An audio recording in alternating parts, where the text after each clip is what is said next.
ക്രിസ്തുവിൽ സ്നേഹമുള്ളവരെ, ആശ്വാസമേകുന്ന കർത്താവിൻ്റെ വചനമാണ് തിരുവചനത്തിൽ നാം ഇന്ന് ശ്രവിക്കുന്നത്. അധ്വാനിക്കുന്നവരും ഭാരം വഹിക്കുന്നവരുമായ നിങ്ങളെല്ലാവരും എൻ്റെ അടുക്കൽ വരുവിൻ, ഞാൻ നിങ്ങൾക്ക് ആശ്വാസം നൽകാം. എപ്രകാരമാണ് അവിടുന്ന് ആശ്വാസം നൽകുന്നത് എന്നുള്ളതും പറയുന്നുണ്ട്. കാരണം ഞാൻ ശാന്തശീലനും വിനീത ഹൃദയനുമായതിനാൽ നിങ്ങൾ എൻ്റെ നുകം വഹിക്കുകയും എന്നിൽ നിന്ന് പഠിക്കുകയും ചെയ്യുവിൻ. ഇപ്പോൾ കർത്താവിൻ്റെ അടുക്കലേക്ക് വരുന്നവർക്ക് ആശ്വാസം കിട്ടും. രണ്ട് കാര്യങ്ങൾ കൊണ്ടാണ്. ഒന്ന്, അവൻ്റെ അടുക്കലേക്ക് വരുമ്പോൾ നമുക്ക് തിരിച്ചറിവിൻ്റെ പ്രകാശം കിട്ടും. ഏൽപ്പിക്കപ്പെട്ടിരിക്കുന്ന ജീവിതത്തിൻ്റെ ഭാരം, അതല്ലെങ്കിൽ നിയോഗം, അത് ദൈവം ഏൽപ്പിച്ചതാണ് എന്നുള്ളത് മനസ്സിലാകും. രണ്ട്, ഈ ഭാരം എങ്ങനെ എടുക്കണമെന്ന് കർത്താവ് പറഞ്ഞു തരും. ഇതുകൊണ്ടാണ് അല്ലാതെ കർത്താവ് നമ്മുടെ ഭാരമെല്ലാം ഇങ്ങനെ മാറ്റിക്കളയും എന്നല്ല പറഞ്ഞിരിക്കുന്നത്. നിങ്ങൾ അടുത്ത് വന്നാൽ നിങ്ങൾക്ക് ആശ്വാസം കിട്ടും. ഈ രണ്ട് കാര്യങ്ങൾ പലപ്പോഴും നമ്മുടെ ജീവിതത്തിൻ്റെ സ്ട്രെസ്സിന്, ടെൻഷൻസിന് കാരണം നമ്മളായിട്ട് തന്നെ വരുത്തി വച്ചിരിക്കുന്ന പല പ്രശ്നങ്ങളുമാണ്. കർത്താവ് തന്നതൊന്നുമല്ല നമ്മളുടെ അസ്വസ്ഥതകൾക്കും പ്രശ്നങ്ങൾക്കും കാരണം. ഒരു അമ്മുമ്മ ഇങ്ങനെ വികാരിയച്ഛൻ്റെ അടുക്കൽ വന്ന് ഇങ്ങനെ വല്ലാത്ത ടെൻഷൻ പിടിച്ചുകൊണ്ട്, ഇപ്പം എന്താണ് ഈ ടെൻഷൻ്റെ, സങ്കടത്തിൻ്റെ, പ്രശ്നത്തിൻ്റെ കാരണം എന്ന് ചോദിച്ചപ്പോൾ അമ്മമ്മ പറയുക, എൻ്റെ ജീവിതകാലം മുഴുവനും ഞാൻ ടെൻഷൻ പിടിച്ച ഒത്തിരി കാര്യങ്ങളുണ്ട്, അതൊന്നും എൻ്റെ ജീവിതത്തിൽ സംഭവിച്ചിട്ട് പോലുമില്ലേ. സംഭവിക്കാത്ത കുറേ കാര്യങ്ങളെ ഓർത്ത ഇക്കാലം അത്രയും ഞാൻ ടെൻഷൻ പിടിച്ചത്. ഇപ്പോൾ വികാരിച്ചൻ വീണ്ടും അമ്മമ്മയോട് ചോദിക്കുന്നുണ്ട്, പിന്നെ ഇപ്പം ടെൻഷൻ പിടിച്ചതിൻ്റെ കാര്യം എന്താ?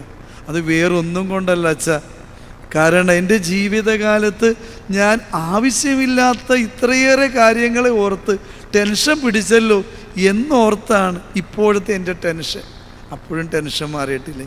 നമ്മുടെ ജീവിതത്തിൻ്റെ ടെൻഷൻ എന്ന് പറയുന്നത് ഒരിക്കലും സംഭവിക്കാത്ത കാര്യങ്ങളെ പ്രതി ഇങ്ങനെ ഓർത്തോർത്ത് ഇങ്ങനെ ആകുലപ്പെടുന്നു എന്നുള്ളതാണ്.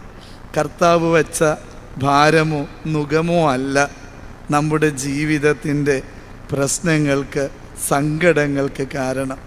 അനാവശ്യമായ ചിന്തകളാണ്, അനാവശ്യമായിട്ടുള്ള ആകുലതകളാണ്. അതുകൊണ്ട് കർത്താവ് പറയുന്നില്ലേ, ഉത്കണ്ഠപ്പെടുന്നത് കൊണ്ട് ആയുസിൻ്റെ ദൈർഘ്യം ഒരു മുഴമെങ്കിലും കൂട്ടാൻ നിങ്ങൾക്ക് പറ്റുമോ? എന്തിനാ ഇങ്ങനെ ടെൻഷൻ പിടിക്കണേ? വിട്ടുകളയുന്നേ, ഇതാ കർത്താവ് പറയുന്നത്. അപ്പോൾ കർത്താവിൻ്റെ അടുക്കിലേക്ക് വരുമ്പോൾ അവൻ്റെ വെളിപാട് നമുക്ക് കിട്ടും. എന്തിനാ എൻ്റെ കൊച്ചെ ഇങ്ങനെ നീ ടെൻഷൻ പിടിക്കണേ? പിന്നെ രണ്ടാമത് അവൻ പറഞ്ഞു തരും എങ്ങനെ നിൻ്റെ ജീവിതത്തിൻ്റെ ഭാരം എടുക്കണം. അതെങ്ങനെയാ? സ്നേഹം കൊണ്ട് എടുത്താൽ ഒരു ഭാരവും നമുക്ക് ഭാരമല്ല. ഇപ്പോൾ വീട്ടിൽ അമ്മ എടുക്കുന്ന ജോലി അത് ഇങ്ങനെ ഒരു വേലക്കാരിയെ കൊണ്ട് എടുപ്പിക്കുകയാണെങ്കിൽ അവർ പറയും, ക്ഷീണിച്ച് കൈ കഴച്ച് എന്തൊക്കെ പരാതികളായിരിക്കും. പക്ഷെ അതേ പണി വീട്ടിൽ അമ്മ എടുക്കുന്നുണ്ട് എല്ലാ ദിവസവും എന്നെങ്കിലും പറയാറുണ്ട്? ഇല്ല. കാരണം എന്താ?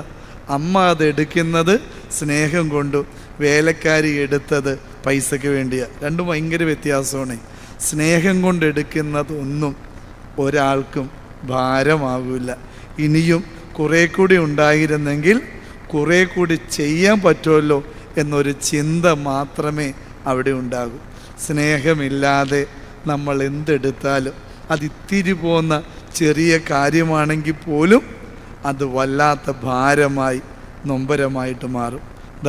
കാൽവരിയിലേക്കുള്ള കുരിശിൻ്റെ വഴിയിൽ അവനിലേക്കിങ്ങനെ തള്ളിയിട്ട് കൊടുത്ത കുരിശിനെ അവനെടുത്ത രീതിയില്ലേ ഒരമ്മ തൻ്റെ കുഞ്ഞിനെ വാരി പുണരുന്നത് പോലെയാണ് എടുക്കുന്നത്. പിന്നെ അത് സ്നേഹത്തോടെ ഇങ്ങനെ ഒരു ചുംബനം കൊടുത്തുകൊണ്ട് ആ കുരിശിനെ സ്വീകരിക്കുന്നത്. ഒരു പ്രശ്നം ഉണ്ടായിരുന്നില്ല ആ കുരിശിൻ്റെ യാത്ര. അമ്മമാർ ഈ കുഞ്ഞുങ്ങളെയൊക്കെ എടുക്കുന്നത് നമ്മൾ കണ്ടു കാണും. അമ്മയുടെ ഒക്കത്ത് ആ കുഞ്ഞിനെ അമ്മ എത്ര നേരം വേണമെങ്കിലും ഇങ്ങനെ കിടത്തും, ഇരുത്തും. ഒരു ഭാരം അമ്മയ്ക്ക് തോന്നില്ല. പക്ഷേ അതേ കൊച്ചിനെ മറ്റൊരാളുടെ കയ്യിലേക്ക് കൊടുത്തിട്ട് ഇത്തിരി നേരം ഒന്ന് പിടിക്കുന്നു പറഞ്ഞാൽ ഒരു 5 മിനിറ്റ് കഴിയണ്ട നമുക്കത് വല്ലാത്ത ഭാരമായിട്ട് തോന്നും. കാരണം എന്താ? അതാണ് കാരണം അമ്മയ്ക്ക് തൻ്റെ കുഞ്ഞിനെ ഇങ്ങനെ നെഞ്ചോട് ഇങ്ങനെ ചേർത്ത് പിടിക്കണതേ സ്നേഹം കൊണ്ടാണ്. അതുകൊണ്ട് ഭാരമില്ല. മറ്റൊരാൾ പിടിക്കുമ്പോൾ അത് അത്രത്തോളം സ്നേഹം കൊണ്ടല്ല, ബാധ്യത കൊണ്ടും കടമ കൊണ്ടും ആകും. അതുകൊണ്ട് കുറച്ച് കഴിയുമ്പോൾ അത് ഭാരമായിട്ട് മാറും. എൻ്റെ പ്രിയപ്പെട്ടവരെ, അവൻ പഠിപ്പിച്ച പാഠം ഒന്നേയുള്ളൂ.